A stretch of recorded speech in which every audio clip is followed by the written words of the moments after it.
찬송가 545장 찬송 부르면서 수요 예배 시작하겠습니다.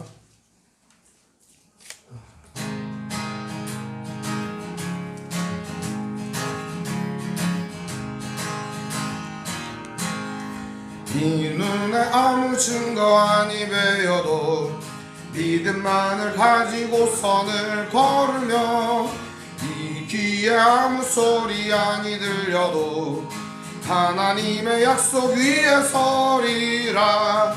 걸어가세 믿음 위에 서서 나가세 나가세 의심 버리고 걸어가세 믿음 위에 서서 눈과 귀에 아무 증거 없어도 이 눈에 보기에는 어떠하든지 이미 얻은 증거대로를 믿으며 이 맘에 의심 없이 살아갈 때에 우리 소원 주 안에서 이루리.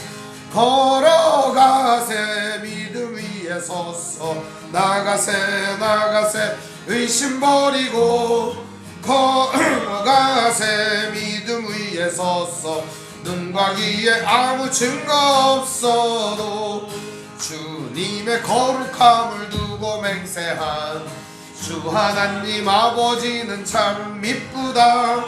그 귀한 모든 약속 믿는 자에게 능치 못할 무슨 일이 있을까.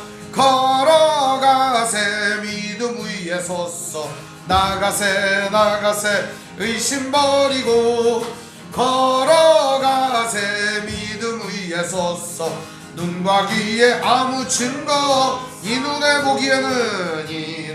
보기에 어떠하든지 이미 얻은 증거대로를 믿으며 이 맘에 의심 없이 살아갈 때에 우리 소원 주 안에서 이루리. 걸어가세 믿음 위에 서서 나가세 나가세 의심 버리고 걸어가세 믿음 위에 서서 눈과 귀에 아무 증거 없어도 주님의 거룩함을 두고 맹세한 주 하나님 아버지는 참 미쁘다. 이 귀한 모든 약속 믿는 자에게 능치 못할 무슨 일이 있을까.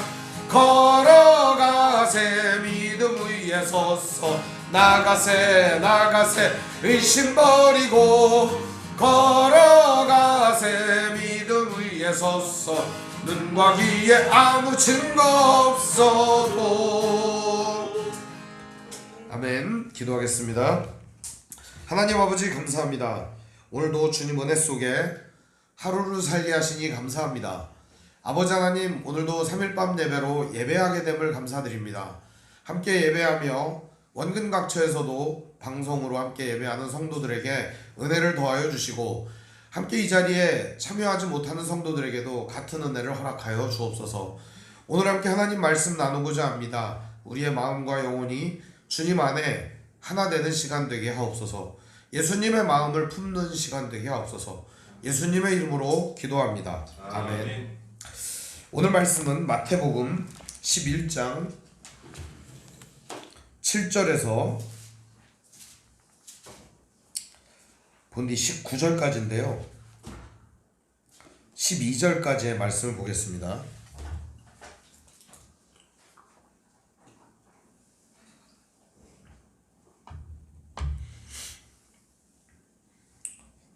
마태복음 11장 7절에서 12절까지의 말씀을 보겠습니다. 우리 한 목소리로 읽겠습니다. 그들이 떠나매 예수께서 우리에게 요한을 대하여 말씀하시되 너희가 무엇을 보려고 광야에 나갔더냐. 바람에 흔들리는 갈대냐. 그러면 너희가 무엇을 보려고 나갔더냐. 부드러운 옷 입은 사람이냐. 부드러운 옷을 입은 사람은 왕궁에 있느니라. 그러면 너희가 어찌하여 나갔더냐. 선지자를 보기 위함이었더냐. 옳다. 내가 너희에게 이르노니 선지자보다 더 나은 자니라. 기록된 바 보라, 내가 내 사자를 내 앞에 보내노니 그가 내 길을 내 앞에 준비하리라. 하실 것이 이 사람에 대한 말씀이니라. 내가 진실로 너희에게 말하노니 여자가 낳은 자 중에 세례 요한보다 큰 이가 일어남이 없도다. 그러나 천국에서는 극히 작은 자라도 그보다 크니라. 세례 요한의 때부터 지금까지 천국은 침노를 당하나니 침노하는 자는 빼앗느니라. 아멘. 예, 오늘 말씀의 제목은 천국은 침노를 당하나니 라는 제목으로 말씀의 은혜를 나누겠습니다. 날씨가 더워졌어요. 그래서 사람들이 더위를 많이 느끼는 것 같아요. 날이 더워지면 오는 게 있어요. 짜증이라는 게 같이 옵니다. 그냥 날씨만 더운 게 아니고 짜증이 같이 와요. 그럴 때 우리의 마음을 시원하게 해야 합니다. 우리의 몸을 시원하게 해도 스트레스는 날아가지만 우리의 마음을 시원케 하는 게 무엇이 있을까? 그것은 바로 우리의 정신과 우리의 영혼과 우리의 육체가 하나로 이어져 있습니다. 그래서 우리의 마음이 시원해지면 우리의 몸과 마음뿐만 아니라 삶도 시원해질 거라고 믿습니다. 예수님은 그런 시원한 들판에서 제자들에게 말씀을 전해주십니다. 뿐만 아니라 예수님은 제자들에게 따로 말씀을 전해주시기를 좋아하셨습니다. 근데 그 제자들과 함께 대화를 나누던 중에 이 제자들이 그런 얘기를 하는 겁니다. 아, 예수님 보니까 세례 요한은 참 훌륭한 사람인 것 같아요. 이런 얘기를 하는 거죠. 그뿐만이 아니라 세례 요한이라는 사람이 참 대단한 것 같다. 그의 제자들도 금식을 하고 이제 경건하게 살았거든요. 그러면 세례 요한의 제자들도 그렇게 잘 살았으니까 세례 요한이라는 사람은 얼마나 더 대단할까, 이걸 생각했던 거죠. 그런데 우리가 지난 시간에 말씀을 상기해보면 그 세례 요한이라는 사람이 예수님보다 6개월 먼저 와가지고 예수님이 오실 거를 예비하는 사람이었단 말이에요.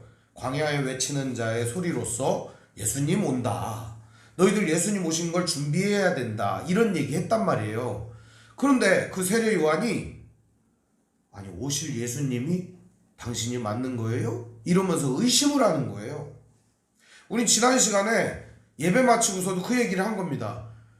아니 성령이 비둘기같이 내려오고 하나님의 은혜를 그렇게 체험했던 세례 요한이 어찌 예수님을 예수님이라고 바라보지 못하고 의심할 수밖에 없었는가? 우리도 이해가 안 됩니다. 그런데 사람이란 본디 내가 믿고 싶은 것만 믿고 보고 싶은 것만 보는 게 사람입니다. 이런 실험이 있었습니다. 미국에서 그 농구 경기를 이렇게 보여줍니다. 1쿼터를 쫙 보여주는 거예요. 패스하고 다 덩크슛하고 엄청 재밌어요. 옛날에는 이제 샤키로닐이나 마이클 조단 같은 사람들, 아니면은 코비 브라이언트 이런 사람들 나와서 그냥 골대에다 공을 콱 쳐박으면 막 가슴이 뻥 뚫리고 그랬단 말이에요. 요즘도 그런 게 있나 모르겠네요. 아무튼간 그런 농구 경기를 보여준 겁니다. 사람들이 이렇게 보는 거예요. 이제 실험자들을 앉혀놓고, 자, 지금부터 농구 경기를 보여줄 테니까 패스 몇 번 했는지 숫자를 세세요. 그래서 적는 거예요. 이 실험자들이 다 이렇게 패스를 적는 겁니다. 1번, 2번, 3번, 4번, 5번 이러면서 적는 거예요. 그래서 이제 끝났어요, 그게. 그리고 나서 실험이 끝나자마자 물어보는 거예요. 패스 몇 번 했습니까? 이걸 물어볼 줄 알았는데 경기장 중간에 난입한 고릴라를 보셨습니까? 그렇게 물어보는 거예요. 근데 실제로 경기장 중간에 고릴라가 들어와가지고 고릴라가 이렇게 막 춤추고 막 그랬던 게 있었거든요. 근데 사람들은 패스 숫자를 세느라고 고릴라를 보지 못했던 거예요. 거기에 참여한 실험 참가자가 30명인데 30명 중에 고릴라를 본 사람은 단 한 사람뿐이었습니다. 그 한 사람은 집중력이 굉장히 약한 사람이었어요. 그 패스 숫자를 가장 못 세웠던 사람이었었던 거죠. 근데 중요한 지점은요, 우리가 보고 싶은 것만 보고 우리가 해야 되는 것만 보기 때문에 사람은 선택과 집중을 해요. 그래서 내가 보고 싶은 것만 보기 때문에 보지 못하는 게 너무 많다는 거예요. 그래서 인생에서도 마찬가지예요. 진짜 봐야 될 거를 보지 못하고 보지 말아야 될 거에 집중하게 되면 인생이 굉장히 피곤해지고 고통스러워진다는 거예요. 어떤 사람은 이런 사람이 있어요. 자기를 좋아하는 100명이 있는데요. 그 자기를 좋아하는 100명에 집중하지 않고 자기를 싫어하는 한 명에만 집중을 하는 거예요. 그놈이 너무 싫은 거예요. 짜증이 나는 거예요. 그래서 이 100명이 나를 좋아한다고 하는데도 마음이 불편한 거예요. 왜? 저 한 놈 때문에 인생이 너무너무 힘든 거예요. 이 100명을 보면 너무너무 행복한데 이런 경우가 우리 인생에 왕왕 있습니다. 그런데 그 실험을 통해 뭐를 알게 됐느냐? 사람들은 자기도 모르게 선택과 집중을 한다는 것이었습니다. 오늘 사람들이 선택과 집중을 하는 그 물건이나 장소나 행위나 모습은 무엇일까요? 오늘 말씀에 그게 나와 있습니다. 그리고 예수님께서 오늘 이런 말을 해주는 거예요. 그럼 니네들이 진짜 선택하고 집중해야 될 게 뭐냐? 그것도 얘기해 주시는 거예요. 오늘 그래서 이 말씀은 단순하게 예수님이 세례 요한을 칭찬하는 말씀이 아니라 오늘 우리에게 직접적으로 내가 과연 선택하고 집중해야 되는 부분은 무엇인가를 우리에게 가르쳐주는 말씀입니다. 오늘 말씀 보시면 7절에 그들이 떠남에 예수께서 무리에게 요한에 대하여 말씀하셨다 이렇게 돼 있죠. 그들은 누구죠? 세례 요한이 보낸 사람이죠. 세례 요한이 보내갖고 뭐라고 하는 거예요? 오실 예수님이 당신이 맞습니까? 이렇게 물어보는 거죠. 그 사람들한테 예수님이 자기가 그리스도인신 증거를 보여주고 가라고 했어요. 그런 다음의 일입니다. 그러면서 예수님이 제자들에게 물어봅니다. 지금 있는 자리가 광야와 마을 어중간한 즈음인 것 같습니다. 아니면 광야인 것 같습니다. 그래서 물어봅니다. 너희가 무엇을 보려고 광야에 나갔더냐? 그럼 광야라고 하는 거는요, 인생을 상징합니다. 인생. 그래서 광야에는 바람도 불고 전갈도 있고 불뱀도 있고 그리고 목마릅니다. 늘 광야는 배고픈 곳입니다.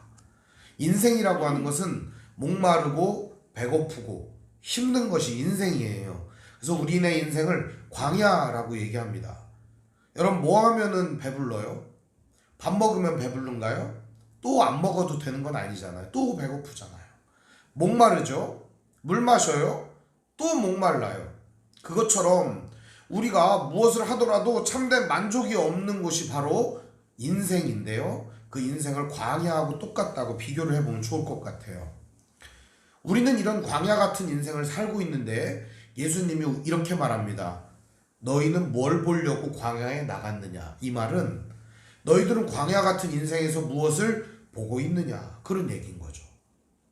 너희들 인생에서 무엇에 선택하고 무엇을 집중하고 있느냐? 이렇게 묻는 겁니다. 그러자 예수님이 이렇게 물어봅니다.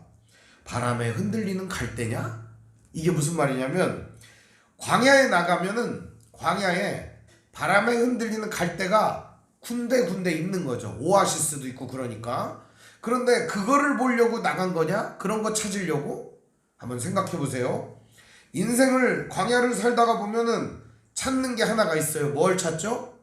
오아시스를 찾는 거예요. 물 좀 있고 쉴만하고 넉넉하고 그런 데를 찾는 거거든요. 인생 여러분들 살다 보면은 어디를 찾아가고 싶어요? 고생하는데 찌질한데 위험한데 험난한데 남들이 알아주지 않는데 그런 이상한 사람들 있는 구석으로 가고 싶진 않잖아요. 편안한데 좀 괜찮은데 좀 럭셔리한데 좀 더 좋은데 그런 데 가고 싶은 거 아닙니까? 인생이? 사람들은 다 그런 거예요.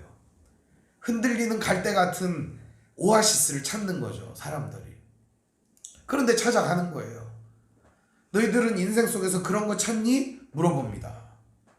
그러자 제자들이 아마 고개를 저으면서 아니요 이렇게 말했던 것 같아요. 그랬으면 다음 질문이 안 나왔을 거거든요. 아니요 라는 답은 없지만 아마 아니요 그랬을 것 같아요. 그 다음 질문을 보시죠. 8절이에요. 그러면 너희가 무엇을 보려고 나갔더냐? 그죠? 이게 다음 질문을 하시는 거예요. 그거 아니면 뭘 보려고 나간 거야? 이렇게 물어봅니다. 부드러운 옷 입은 사람이냐? 이 부드러운 옷을 입은 사람이라는 건 이제 실크나 이게 굉장히 좋은 옷이 있잖아요. 멋있는 옷. 우리 이제 세상에 나가 보면은 도시 같은 데 가면 굉장히 형형색색 옷을 입은 사람들, 패션 감각이 좋은 사람들, 세련된 옷을 입은 사람들이 많죠. 그럼 그런 사람들 보러 나갔냐 이거예요. 그러니까 이 말인즉슨 구경하러 나갔냐라는 의미도 되지만, 또 하나는 너희들도 그들처럼 되고 싶고 너희들도 그들 하는 것들 좋아가지고 나간 거 맞니? 이렇게 물어보는 거죠. 너희들 그거 부럽고 그거 좋아하면서 나간 거니? 이렇게 물어보는 겁니다. 너희들 광야에 가가지고 너희 인생길에서 그런 비단 옷 입고 실크 옷 입고 그렇게 잘 사는 사람들 보려고, 그들 부러워하면서 나는 안 되니까 그 사람들 보면서 열등감 느끼면서 살고 있니? 그걸 물어보는 겁니다. 그리고서 예수님은 이렇게 말합니다. 부드러운 옷 입은 사람들은 왕궁에 있느니라. 이렇게 얘기합니다. 부드러운 옷을 입은 사람도 어디에 있대요? 왕궁에 있다는 겁니다. 그런 사람들은 광야에 없다는 겁니다. 우리가 살고 있는 인생에는요, 전부 다 우리 같은 마음을 가진 사람들이에요. 배고프고 목마르고 시원찮고 연약한 사람들이 어우러져 사는 거지, 여기에 진짜 비단 옷을 입고 넉넉하고 마음 편한 인간은 단 한 사람도 없다는 거예요. 이 왕궁이라고 하는 것은 뭐를 의미하냐? 어쩌면 진짜 왕이 사는 왕궁을 의미하기도 하지만 왕이신 하나님이 계시는 처소, 천국을 의미하는 것일 수도 있습니다. 그러니까 우리 사는 인생 속에서는 그런 사람 없다는 거예요. 그러면서 이야기하는 거죠. 그러면 너희가 어찌하여 나갔더냐? 선지자를 보기 위함이냐? 옳다. 내가 너희에게 이르노니 선지자보다 더 나은 자니라. 그럼 너희들 뭘 보려고 광야에 갔냐? 선지자 보려고 나갔냐? 그렇지, 선지자 보려고 나갔지. 근데 그 선지자보다 더 나은 자, 바로 세례 요한을 보려고 너희들이 광야에 나갔었던 것이다. 그 얘기를 하는 겁니다. 그러면서 세례 요한에 대한 이야기를 합니다. 기록된 바 보라, 내가 내 사자를 내 앞에 보내노니 그가 내 길을 내 앞서 준비하리라 하신 것이 이 사람에 대한 말씀이니라. 말라기서 3장 1절의 말씀을 인용을 해가지고 얘기를 하는 겁니다. 세례 요한은 구약 성경에서 예언된 선지자, 그리고 그는 예수 그리스도를 이 땅에 소개하는 선지자보다 위대한 자다라고 예수님 얘기해 주는 겁니다. 그러면서 오늘 우리가 진짜 집중하고 바라봐야 될 대상이 누구라는 거예요? 세례 요한 같은 선지자라는 것이죠. 자, 그러면 이 세례 요한 같은 선지자는 누구겠어요? 예수님이죠. 세례 요한이 진짜 지시하고 있는 존재는 누구예요? 예수님이에요. 세례 요한에게 집중하면 어떻게 되겠어요? 세례 요한이 예수님 되는 거예요. 오늘도 마찬가지예요. 하나님 말씀을 전해주는 목사님이 있어요. 근데 목사님이 진짜 하나님의 말씀을 전하는 사람이니까 그 사람이 진짜 중요한 사람일 수 있지만, 그 사람이 진짜 중요한 사람이 되는 순간 목사님이 예수님 되는 거예요. 위험한 거예요. 이게 엄청 위험한 거예요. 그래서 오늘 우리들 성도들은 어디에 집중해야 되느냐? 예수 그리스도와 그의 말씀에 집중을 해야 하는 거예요.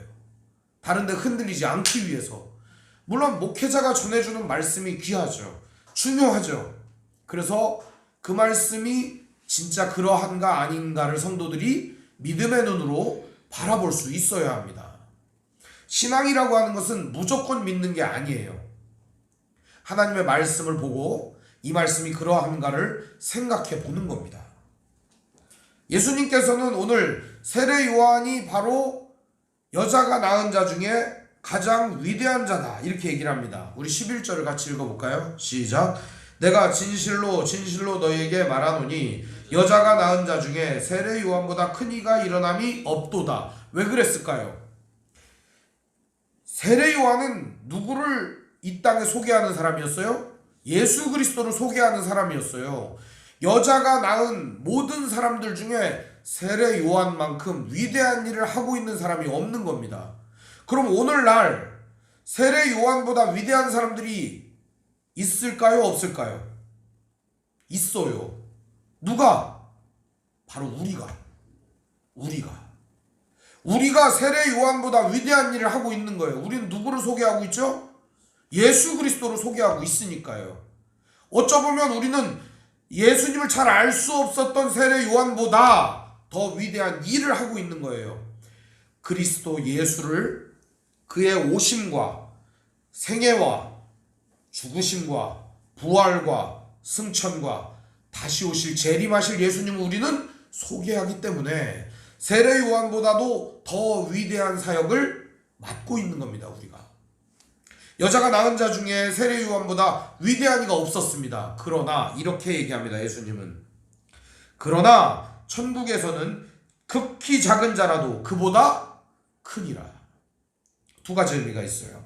첫째 의미는 아까 얘기했던 것처럼 우리가 그리스도 예수와 함께 살아갈 뿐만 아니라 예수 그리스도를 전할 수 있는 그런 사람들이기 때문에 세례 요한보다 위대하다는 이야기를 해주는 겁니다.